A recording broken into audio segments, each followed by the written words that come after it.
नाज़रीन अस्सलाम वालेकुम। जेड न्यूज़ के ख़बरनामे में आपका इस्तकबाल है। मैं सलमान ख़ान। आगे बढ़ने से पहले सुर्खियों पर नज़र डालते हैं। दूसरे मरहले के तहत आज 13 रियासतों में 78 सीटों पर हुई पोलिंग। अगर कांग्रेस 15 अगस्त तक अपने वादों को पूरा करती है तो मैं अपना इस्तीफ़ा पेश कर दूंगा। एमएलए टी हरीश राव पहुंचे गन पार्क। वज़ीर आला रेवंत रेड्डी का हरीश राव को जवाब, कहा वो अपना इस्तीफ़ा तैयार रखें, हम अपने वादों को करेंगे पूरा। केसीआर की मुसलमानों से अपील, कहा आप लोग दीजिए बीआरएस का साथ क्योंकि कांग्रेस है बीजेपी के साथ। यहाँ हिंदू और मुस्लिम एक साथ रहते हैं, अकबरुद्दीन अवैसी की वज़ीर आज़म मोदी पर तनकीद। बीजेपी आते ही यूनिफॉर्म सिविल कोड नाफिज कर दिया जाएगा और कांग्रेस मुस्लिम पर्सनल लॉ लाना चाहती है, अमित शाह का बयान। अब पेश है खबरों की तफसील। वजारत हज व उम्रा ने दाखिली आज़मीन हज को हिदायत दी है कि वो फ़र्जी हज कंपनियों से होशियार रहें। हज पैकेज हासिल करने के लिए वजारत हज के मुसद्दिक़ा ज़राए से रुजू किया जाए। सबक न्यूज़ के मुताबिक हज 2024 के लिए तैयारियों का आगाज़ कर दिया गया है। इस हवाले से वजारत हज व उम्रा ने अंदरून ममलिकत में हज करने वालों को हिदायत की है कि वो वजारत के पोर्टल के ज़रिए हज पैकेज हासिल करें। गैर लाइसेंस याफ्ता कंपनियों या इदारों से रब्ता ना किया जाए। वजारत हज व उम्रा ने मज़ीद कहा कि यूरोप, अमेरिका, ऑस्ट्रेलिया, अफ्रीका और बाज़ एशियाई ममालिक से हज करने वालों के लिए नुसुक पोर्टल पर खुसूसी सहूलत फराहम की गई है। मज़कूरा ममालिक से ताल्लुक़ रखने वाले बराह रास्त नुसुक पोर्टल के ज़रिए हज पैकेज हासिल कर सकते हैं। वाज़ेह है कि हज सीज़न के आगाज़ से ही मार्केट में गैर लाइसेंस याफ्ता हज कंपनियां या अफराद सरगर्म हो जाते हैं। फ़र्जी हज कंपनियों के ज़रिए हज पैकेज हासिल करने वालों को बादज़ां काफ़ी दुश्वारियों का सामना करना पड़ता है। दाखिल आज़मीन के फ़र्जी हज कंपनियों या अफराद से महफूज रहने के लिए वजारत हज की जानिब से मुसलसिल आगाह किया जाता है। इस ज़िम्मन में वजारत हज की जानिब से लाइसेंस याफ्ता हज खिदमात फ़राहम करने वाले इदारों की फ़हरिस्त भी जारी की जाती है। साबिक़ वज़ीर व बीआरएस के रुकन असम्बली टी हरीश राव ने वज़ीर आला रेवंत रेड्डी के चैलेंज को कबूल करते हुए अपने इस्तीफ़ा के मकतूब के साथ असम्बली के सामने यादगार शहीदा पहुँचे। उन्होंने कहा कि रेवंत रेड्डी ने देवताओं के नाम पर कस्में खाकर आवाम को धोखा देने की कोशिश कर रहे हैं। उन्होंने कहा कि अगर कांग्रेस आवाम से किए गए वादों पर अमल आवारी के लिए संजीदा है तो वज़ीर आला को चाहिए कि वो गन पार्क आएँ। हरीश राव ने आज साबिक़ वज़ीर टी श्रीनिवास यादव और दीगर एमएलएस के साथ गन पार्क पहुँचे। बादशाह उन्होंने तेलंगाना के शोहदा को खिराज अक़ीदत पेश किया। इस मौके पर खिताब करते हुए हरीश राव ने कहा कि इनके और वज़ीर आला रेवंत रेड्डी के इस्तीफ़ा के कागजात दानिश्वरों के पास रखे जाएंगे। अगर हुकूमत किसानों के 2 लाख रुपए ख़र्च की माफ़ी और 6 ज़मानतों को 15 अगस्त तक नाफिज करती है तो वो वादे के मुताबिक अपना इस्तीफ़ा असम्बली स्पीकर के हवाले कर देंगे। अगर हुकूमत अपने वादे पूरा करने में नाकाम रहती है तो रेवंत रेड्डी को अपना इस्तीफ़ा गवर्नर को देना चाहिए। उन्होंने तनकीद करते हुए कहा कि वज़ीर आला रेवंत रेड्डी इस्तीफ़ा देने के लिए सामने नहीं आते हैं तो ये आवाम को धोखा देने के मुतरादिफ होगा। उन्होंने मज़ीद कहा कि कांग्रेस 6 ज़मानतों के नाम पर आवाम को धोखा दिया है। उन्होंने मुतालबा किया कि 15 अगस्त तक क़र्ज़ की माफ़ी और 6 ज़मानतों पर अमल किया जाए। हरीश राव ने कहा कि कांग्रेस ने 6 गारंटीज़ को 100 दिन में अमल करने का वादा किया था और इसको पूरा ना करके बॉन्ड पेपर पर आवाम का जो भरोसा था इसको ख़त्म कर दिया। ఈ రాష్ట్ర ప్రజలకు మీరు ఇచ్చిన హామీలు అమలు చేయమని అడుగుతున్నాం। ముందు బేషరతుగా మీరు క్షమాపణ చెప్పాలి। ఎందుకంటే డిసెంబర్ 9న తొలి సంతకం 6 గ్యారెంటీల మీద పెడతామని, రుణమాఫీ మీద పెడతామని మాట తప్పినందుకు ముందు క్షమాపణ చెప్పండి। ఇకనైనా ఆగస్టు 15 అమలు చేస్తే మాకు సంతోషం। నా ఒక్కడికి ఎమ్మెల్యే పదవి కంటే ఈ రాష్ట్రంలో లక్షలాది మంది ప్రజలకు 4000 ఆసరా పెన్షనో, 4000 నిరుద్యోగ భృతో, 2500 రూపాయలు మహిళలకు, 2 లక్షల రుణమాఫీ జరిగితే నేను సంతోషపడతాను। 5 ఏళ్లు నాకు పదవిలో లేకపోయినా కూడా రాష్ట్ర ప్రజలకు మేలు జరిగితే నాకు అంతకంటే ఆనందం ఇంకోటి ఉండదు। ఇందువల్ల నేను రాజకీయాలకు అతీతంగా స్వచ్ఛందంగా ముందుకొచ్చాను। నేను స్పీకర్ ఫార్మెట్లో కూడా నా లెటర్ ఇవ్వడానికి నేను సిద్ధంగా ఉన్నా। ఇవాళ నీ డిమాండ్లను ఇవాళ ఇక్కడ ఉండే జర్నలిస్టుల చేతిలోనే నా రాజీనామా పత్రాన్ని పెట్టి వెళ్తా ఉన్నా। స్పీకర్ ఫార్మెట్లో రాజీనామా ఆమోదించుకొని పదవికి దూరంగా ఉండడానికి నేను సిద్ధం। కానీ నువ్వు మరి ప్రజలకు ఇచ్చిన మాట నిలబెట్టుకోవాలని కోరుతా ఉన్నా. रुकन असम्बली हरीश राव के इस्तीफ़ा के चैलेंज के जवाब में वज़ीर-ए-आला रेवंत रेड्डी ने इस इक़दाम की सदाकत पर सवाल उठाया और इल्ज़ाम लगाया कि इस्तीफ़ा का मकतूब असम्बली स्पीकर के फॉर्मेट में नहीं लिखा गया था। रेवंत रेड्डी ने कहा इस्तीफ़ा का मकतूब एक तेलुगु शायरी की शक्ल में लिखा गया। वज़ीर-ए-आला रेवंत रेड्डी ने कहा कि इस्तीफ़ा का ख़त ऐसा नहीं होना चाहिए। कहा हरीश राव जब भी लोगों को धोखा देना चाहते हैं वो तेलंगाना के शोहदा को याद करते हैं, क्या इससे पहले वो कभी गन पार्क गए? उन्होंने इस बात का इरादा किया कि कांग्रेस हुकूमत 15 अगस्त तक किसानों के कर्ज़ों की माफ़ी के अलावा अपने वादों को पूरा करेगी। कहा और हरीश राव अपना इस्तीफ़ा तैयार रखें। बता दें कि 15 अगस्त तक अगर कांग्रेस हुकूमत किसानों के कर्ज़ों की माफ़ी के अलावा 6 गारंटीज़ पर अमल करेंगी तो हरीश राव ने कहा कि वो अपना इस्तीफ़ा पेश करेंगे। దూలం లెక్క పెరుగుతే కాదు దూడకున్న బుద్ధాన్ని ఉండాలని హరీష్ రావు మొన్న అన్నాడు, నేను 15 ఆగస్టు లోపల 2 లక్షల రూపాయల రైతు రుణమాఫీ చేస్తాను. నేనంటే రేవంత్ రెడ్డి నువ్వు 15 ఆగస్టు లోపల చేయకపోతే నువ్వు రాజీనామా చేయాలా, నువ్వు చేస్తే నేను ఎమ్మెల్యే పదవికి రాజీనామా చేసి మళ్ళీ సిద్దిపేటలో పోటీ చేయను అన్నాడు. నేను ఆ సవాల్ను స్వీకరించి మంచిది హరీష్ రావు గారు, నీ సిట్టి జేబులో పెట్టుకో రాజీనామాది. 15 ఆగస్టు తర్వాత సిద్దిపేటకు నీ శని వదులుతుంది. చింతమాడికలో పోయి చింతశెట్టు కింద వండుకో అని చెప్పిన. ఇవాళ ఏమంటుండే అమరవీరుల స్తూపం దగ్గరకు పోయి దాన్ని కూడా ఆయనకి ఎప్పుడు మోసం చేయాలనిపిస్తే ఆ మోసానికి ముసుగు అమరవీరుల స్తూపం, దాన్ని వెనకాల దాచుకొని అబద్ధాలు చెప్తాడు. ఇన్ని రోజులు ఎప్పుడైనా అమరవీరుల స్తూపం కాడిపోయిందా?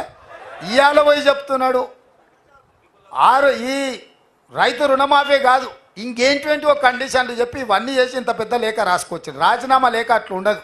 నాకు ఎవరో చూపించారు మొత్తం సీసపత్యం రాసిండు అందులో వాళ్ళ మామ చెప్పిందంతా. राजीनामा लेकर प्रिस्क्राइब्ड फॉर्मेट लो। मुल्क में आज लोकसभा इंतखाबात के दूसरे मरहले की पोलिंग हुई। सुबह 7 बजे से पोलिंग का आगाज़ हुआ। मुल्क की 13 रियासतों त्रिपुरा, मणिपुर, छत्तीसगढ़, मगरबी बंगाल, आसाम, जम्मू कश्मीर, राजस्थान, केरला, मध्य प्रदेश, कर्नाटक, उत्तर प्रदेश, बिहार और महाराष्ट्र में 88 हलकों में आज पोलिंग हुई। इस मरहले में पोलिंग असल 89 हलकों में होनी थी, लेकिन मध्य प्रदेश की एक सीट पर वोटिंग बीएसपी के उम्मीदवार की मौत के बाद 7 मई तक मुलतवी कर दी गई है। बीआरएस के सरबराह व साबिक़ वज़ीर-ए-आला केसीआर ने जुमेरात की शाम अपनी बस यात्रा के एक हिस्से के तौर पर भोंगीर टाउन में अपने रोड शो के दौरान तेलंगाना के मुसलमानों से उर्दू में खिताब करते हुए कांग्रेस को वोट ना देने की अपील की। उन्होंने कहा कि कांग्रेस को वोट देने से बीजेपी उम्मीदवार जीतेंगे। उन्होंने कहा बीआरएस सेकुलर पार्टी रही है और सेकुलर रहेगी। मुसलमानों को याद दिलाते हुए बीआरएस के 10 साल दौरे हुकूमत में रियासत में अमन और हम आहंगी बरकरार रही। केसीआर ने कहा रमज़ान में जो तहाइफ बीआरएस के दौरे हुकूमत में तकसीम हुए थे इस साल के रमज़ान में नहीं देखे गए। उन्होंने इस बात की भी निशानदेही की है कि ये बीआरएस ही थी जिसने तेलंगाना में इमामों और मौज़नों को महाना एजाज़िया दिया जो मुल्क में कहीं और नहीं किया गया। इंतखाबी मुहिम के एक हिस्से के तौर पर केसीआर ने 17 रोज़ा बस यात्रा का आगाज़ किया। केसीआर ने कहा बीजेपी ने मेरी बेटी को गिरफ्तार करके जेल में डाल दिया, लेकिन हम खौफज़दा नहीं है, लड़ाई जारी रहेगी। मुसलमान भाइयों को, बुजुर्गों को, बहनों को मैं सलाम करता हूं। आप तमाम लोगों को मैं अदबन गुजारिश करता हूं। जिस टाइम मैं तेलंगाना जद्दोजहद के लिए निकला, अल्लाह के नाम लेके निकला। मैंने कहा अल्लाह के घर में देर हो सकता है लेकिन अंधेर नहीं है, और अल्लाह का दया हुआ, अल्लाह का फरमान आया, हमारे तेलंगाना हासिल हुआ। तेलंगाना हासिल होने के बाद हर मजहब के साथ, हर तबका के साथ, हर वो कौम के लोगों के साथ तेलंगाना गवर्नमेंट का रवैया क्या था। रमजान के टाइम पे हम तोबा भेजते थे, हमको खुशी होती थी, अल्लाह के दुआएं मिलते थे कि अब तोहफा आया, क्यों नहीं आया भाई? सोचिए कौन कर सकता है। आज जंग है बीआरएस और बीजेपी के बीच में। अगर आप गुमराह होके कांग्रेस को वोट डालेंगे, कहीं फजूल बीजेपी के एमपी जीत जाएंगे तेलंगाना में। मैं आपसे गुजारिश करता हूं, आप लोग संजीदा सोचिए। हम सेक्युलर पार्टी है और सेक्युलर पार्टी रहेंगे। आप लोग देख रहे, बीजेपी मेरे बेटी को लेकर जेल में बंद किया, नाइंसाफी कर रहा है, फिर भी हम नहीं डरते, लड़ेंगे, मरते दम तक लड़ेंगे। हम सेक्युलर है, सभी के साथ हम इंसाफ करना चाहते हैं। पहली बार हिंदुस्तान में अजान देने वाले मौजब साहिबीन को, नमाज पढ़ाने वाले इमाम साहिबीन को हिंदुस्तान में पहली बार कुछ अतिया दिया तो केसीआर ने दिया, ये आप लोग जानते हैं। तो मैं आपसे गुजारिश करता हूं, ठीक है हम लोग हार गए, कोई बात नहीं, एक फेज है, आगे बिल्कुल आप लोगों के दुआ से फिर से बीआरएस सरकार बनेगा, अमन के साथ, शांति के साथ हम आगे बढ़ेंगे। इसीलिए मैं आपसे गुजारिश करता हूं, आप बीआरएस को तायद कीजिए, बीआरएस के मेंबरों को जिताइए, पार्लियामेंट में हम गला पाड़ के मोदी के से लड़ेंगे और तेलंगाना रियासत के हकों को बरकरार रखेंगे। इतना कहते हुए मैं रुखसत होता हूं। मैं जो बात आपके सामने रखा आप लोग संजीदा सोचिए। सोदरलारा, నేను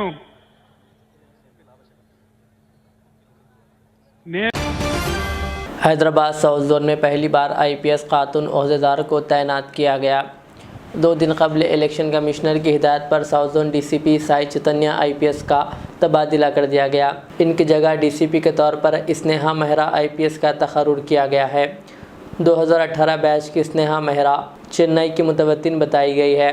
वो एग्रीकल्चर से डिग्री की तालीम हासिल कर चुकी है और वो वरंगल में ASP, she team deputy commissioner of police और डिप्टी कमिश्नर साइबर क्राइम की हैसियत से भी खिदमत अंजाम दे चुकी है। स्नेहा मेहरा ने आज साउथ जोन डीसीपी की हैसियत से जायज़ा हासिल कर लिया और जुमा के पेश नज़र उन्होंने तारीख़ी मक्का मस्जिद का दौरा करते हुए आज सिक्योरिटी इंतज़ामात का जायज़ा लिया। कागज़ नगर कौसर नगर के रहने वाले शेख मुल्तान की दुख्तर लीज़ा तबस्सुम, जो Vivekananda junior college BiPC group में इंटर साल अव्वल के इम्तहानात में ज़िले भर में दूसरे दर्जे में कामयाबी हासिल की, जिस पर कॉलेज लेक्चरर्स, रिश्तेदार और दोस्तों अहबाब ने तबस्सुम को मुबारकबाद पेश करते हुए दुआओं से नवाजा। कायद मजलिस अकबरुद्दीन अवैसी ने वज़ीर-ए-आज़म मोदी पर तनकीद करते हुए कहा कि वो दोनों फ़िरक़ों में नफ़रत पैदा करते हुए वोट हासिल करने की कोशिश कर रहे हैं। उन्होंने कहा कि यहाँ हैदराबाद शहर में हिंदू मुस्लिम आपस में भाईचारे की तरह रहते हैं। उन्होंने वज़ीर-ए-आज़म के ओहदे पर रहते हुए इस तरह के बयानबाजी पर तनकीद की। हिंदुस्तान की औरत के मंगल सूत्र को छीन लेंगे। ओह, क्या तुम्हारे जैसा समझे हिंदुस्तान के मर्द को? क्या भाई आप कमजोर हैं? क्या छीनने देंगे? जिस मंगल सूत्र को आपने पहनाया है अपनी बीवी को, कोई छीना तो छीनने देंगे? अरे क्या समझ रहे हैं नरेंद्र मोदी? हिंदुस्तान का मेरा हिंदू भाई कमजोर नहीं है, कोई उसकी बीवी का मंगलसूत्र छीन नहीं सकता। अरे बाबा, आप जिस गले में मंगलसूत्र पहनाए थे उसका क्या हुआ? बस इतना ही काफी है, समझ गए ना? आप जैसा कमजोर ये मेरा हिंदू भाई नहीं है नरेंद्र मोदी। हिंदुस्तान किसी की जागीर नहीं, ना तेरी जागीर है ना मेरी जागीर है। इस मुल्क को हम सब ने सजाया है। हिंदुओं ने सोमनाथ की मंदिर से सजाया तो द्वारका की खूबसूरत मंदिर से सजाया, जगन्नाथपुरी के मंदिर से सजाया तो काशी विश्वनाथ की खूबसूरत मंदिर से सजाया, तो मुसलमानों ने मक्का मस्जिद से सजाया तो जामा मस्जिद से सजाया, तो मुसलमानों ने लाल किले से सजाया, तो मुसलमानों ने कुतुब मीनार की बुलंदी से सजाया, तो मुसलमानों ने ताजमहल की खूबसूरती से सजाया। राजस्थान के राजपूतों ने हवा महल जैसे महलात कई ऐसे महलात से सजाया है, तो हिंदुस्तान के सिखों ने सुनेरी गुरुद्वारा से सजाया है। ऐ नरेंद्र मोदी, जितना हिंदुस्तान तेरा है अकबर ओवैसी का भी उतना है। इस मुल्क पर माथे पे तिलक लगाने वाले का जितना हक है, सर पे टोपी पहनने, चेहरे पे दाढ़ी पालने वाले का भी उतना हक है। एलबी नगर पुलिस ने जुमेरात 25 अप्रैल को मस्जिद मुस्तफ़ा के दरवाजे पर पेट्रोल नुमा चीज़ छिड़कने के इल्ज़ाम में एक शख्स को गिरफ्तार कर लिया। मस्जिद कमेटी की शिकायत के मुताबिक वाक़या मस्जिद के करीब शादी के जुलूस के दौरान दो ग्रुपों के दरमियान झगड़े के बाद पेश आया। मस्जिद कमेटी के सदर ताज ने सियासत.com को बताया कि शादी के जुलूस के दौरान मस्जिद के सामने दोनों ग्रुपों में मामूली तकरार हुई। पुलिस ने पहुंचकर सूरत हाल पर काबू पा लिया। उन्होंने चंद लोगों को भी हिरासत में लिया जो शादी के जुलूस का हिस्सा थे और नशे की हालत में थे। इसके बाद सूरत हाल उस वक्त बिगड़ गई जब शादी की बारात में से एक शख्स वापस मस्जिद के पास आया और दाखिली दरवाजे पर पेट्रोल नुमा चीज़ छिड़क दिया। ये वाक़या CCTV कैमरे में कैद हो गया। LB नगर के SHO ने इस वाक़े की तस्दीक की। उन्होंने कहा कि मुलजिम को गिरफ़्तार किया गया है और मुख्तलिफ़ दफ़ात के तहत इस पर मुकदमा दर्ज किया गया। ताहम इस बारे में पूछा गया तो पुलिस ने कहा कि ये एक कोल्ड ड्रिंक है, न कि पेट्रोल या शराब। इसके बावजूद के मुकामी बाशिंदों ने कहा कि ये पेट्रोल है। पुलिस ने कहा कि हमने मुनासिब कार्रवाई की है और अब सूरत हाल काबू में है। मुलजिम, जिसकी शनाख्त ज़ाहिर नहीं की गई, को जुडिशल रिमांड पर भेज दिया गया है। इसमें मुलविस दीगर अफराद फरार है। मरकज़ी वज़ीर दाखिला अमित शाह ने कांग्रेस को इसके मंशूर पर आड़े हाथों लेते हुए कहा कि कांग्रेस मुल्क में मुस्लिम पर्सन लॉ लाना चाहती है, जबकि BJP action civil code UCC लाना चाहती है। कहा और अगर हुकूमत बनती है तो पूरे मुल्क में UCC नाफिज किया जाएगा। कश्मीर से आर्टिकल 370 हटाए जाने का जिक्र करते हुए वज़ीर दाखिला ने कहा कि कांग्रेस ने इसे 70 साल तक बच्चे की तरह पाला, लेकिन वज़ीर आज़म नरेंद्र मोदी ने इसे हटा दिया। कहा कांग्रेस ने खबरदार किया था कि अगर आर्टिकल 370 को हटाया गया तो खून की नदियाँ बहेंगी, लेकिन हुकूमत अपने अज़्म से पीछे नहीं हटी। उन्होंने कहा वज़ीर आज़म ने मुल्क को दहशतगर्दी और नक्सलिज़म से निजात दिलाई। उन्होंने कहा कि कांग्रेस को श्री राम मंदिर की प्राण प्रतिष्ठा में जाने की फुर्सत भी नहीं मिली। उन्होंने कहा है हम पर्सनल लॉ को फिर से लागू। मुझे बताओ भाइयों बहनों, पर्सनल लॉ से इनका क्या कहना है? मुस्लिम पर्सनल लॉ लाना चाहते हैं। ये देश में शरिया से देश चल सकता है क्या? जोर से बोलो, चल सकता है? ट्रिपल तलाक फिर से लाना है? अरे राहुल बाबा, आपको तुष्टीकरण के लिए जो करना है वो कर दो। मैं बताता हूँ, जब तक भारतीय जनता पार्टी है हम पर्सनल लॉ को नहीं आने देंगे। ये देश UCC से चले। नागर कर्नूल लोकसभा हल्के से साबिक MP M जगन्नाथ की नामजदगी को मुस्तरद कर दिया गया। जुमेरात को कागजात की नामजदगी दाखिल करने का आखिरी दिन था और इलेक्शन कमीशन के अहदेदारों ने मुख्तलिफ उम्मीदवारों के कागजात की नामजदगी की जांच पड़ताल की। साबिक MP ने हाल ही में कांग्रेस छोड़कर बहुजन समाज पार्टी में शमूलियत अख्तियार की थी। उन्होंने नागर कर्नूल लोकसभा हल्के से बहुजन समाज पार्टी से अपना पर्चा नामजदगी दाखिल किया था। ताहम इंतखाबी हुकाम ने इनकी नामजदगी को मुस्तरद कर दिया। मज़ीद तफसीलात का इंतज़ार है। कांग्रेस के सीनियर कायद मोहम्मद अली शब्बीर ने कहा कि लोकसभा इंतखाबात में कांग्रेस का मजलिस के साथ इत्तेहाद नहीं है। मुशीर तेलंगाना व साबिक़ वज़ीर मोहम्मद अली शब्बीर ने वाज़ेह किया कि कांग्रेस पार्टी लोकसभा इंतखाबात में तेलंगाना में मजलिस इत्तेहादुल मुस्लिमीन MIM समेत किसी भी पार्टी के साथ इत्तेहाद नहीं कर रही है। वो जुमेरात की शाम हैदराबाद के चादरघाट में हैदराबाद लोकसभा के उम्मीदवार समीर वलीउल्लाह के मरकज़ी इंतखाबी दफ्तर के इफ्तिताह के बाद मीडिया से बात कर रहे थे।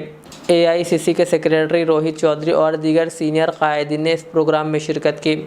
शब्बीर अली ने कहा कि कांग्रेस पार्टी तमाम 17 लोकसभा हलकों से संजीदगी के साथ इंतखाबात लड़ रही है, इसीलिए किसी जमात के साथ इत्तेहाद का सवाल पैदा ही नहीं होता। उन्होंने कहा कि हम तरक्की के एजेंडे के साथ लोगों से रब्ता करेंगे। हैदराबाद का पुराना शहर पसमानदा रहा और पुराना शहर रफ्तार से तरक्की नहीं कर सका जिस रफ्तार से दूसरे हिस्सों ने तरक्की की है। उन्होंने कहा कि कांग्रेस पार्टी आएगी, पुराने शहर के तमाम इलाक़ों में तवील अरसे से ज़ेरे इल्तवा मसाइल को हल करेगी। ये बताते हुए कि पिछली कांग्रेस हुकूमत ने 2004 से 2014 के दौरान हैदराबाद को तरक्की दी थी। शब्बीर अली ने साबिक़ BRS हुकूमत पर पुराने शहर हैदराबाद को मुकम्मल तौर पर नज़रअंदाज करने का भी इल्ज़ाम लगाया। कहा इसी तरह BRS ने old city metro rail project को 10 साल तक ज़ेर इल्तिवा रखा, लेकिन कांग्रेस पार्टी के इक़्तिदार में आने के 100 दिन के अंदर वज़ीर आला रेवंत रेड्डी ने ओल्ड सिटी मेट्रो का संग बुनियाद रखा। कहा रेवंत रेड्डी ने मूसी रिवर फ्रंट प्रोजेक्ट का भी काम शुरू किया है। उन्होंने वादा किया कि कांग्रेस हुकूमत मलकपेट में IT टावर भी तामीर करेगी। उन्होंने कहा कि पुराने शहर पर खुसूसी तवज्जो दी जाएगी क्योंकि CM रेवंत रेड्डी ने वाज़ेह तौर पर कहा कि ये असली हैदराबाद है। जिसको सिलेंडर नहीं आ रहा, गैस का 500 रुपए, आप लोग पहली करके इंदरमा कमेटी उनको सिलेंडर दिलाओ, उनके घर तक जाओ, उनको दस्तक दो, अम्मा आपको सिलेंडर आ रहा नहीं आ रहा 500 रुपए, अम्मा आपका पेंशन है नहीं है, अम्मा आपका राशन कार्ड है नहीं है, आपकी क्या तकलीफ है? कांग्रेस पार्टी अब आपकी पार्टी आई है, ये इंदिरा पार्टी है, ये गरीबों की पार्टी है, ये आपकी पार्टी है, ये धनवानों की पार्टी नहीं है।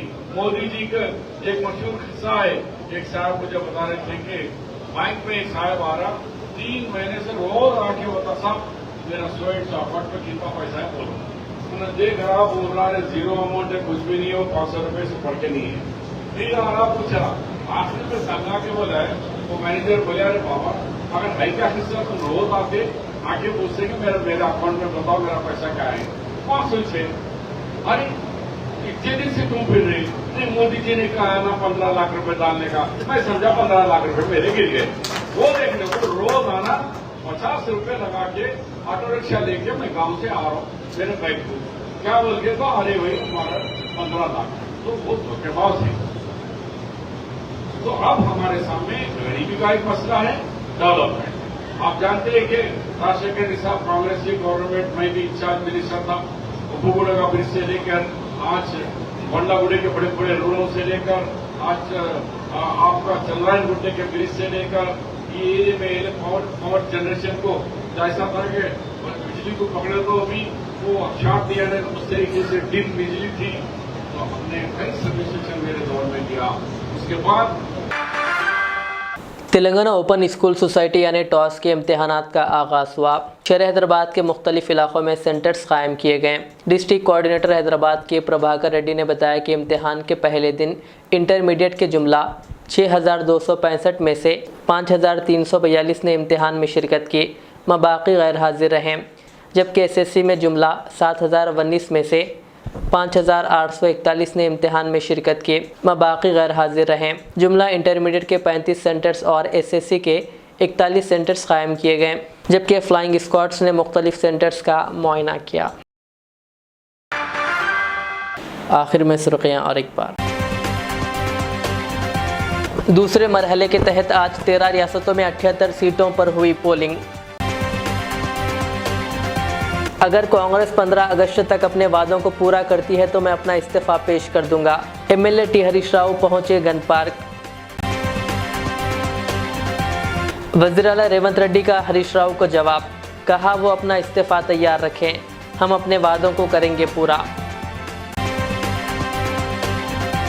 KCR की मुसलमानों से अपील, कहा आप लोग दीजिए BRS का साथ क्योंकि कांग्रेस है BJP के साथ। यहाँ हिंदू और मुस्लिम एक साथ रहते हैं, अकबरुद्दीन अवैसी की वज़ीर आज़म मोदी पर तनकीद।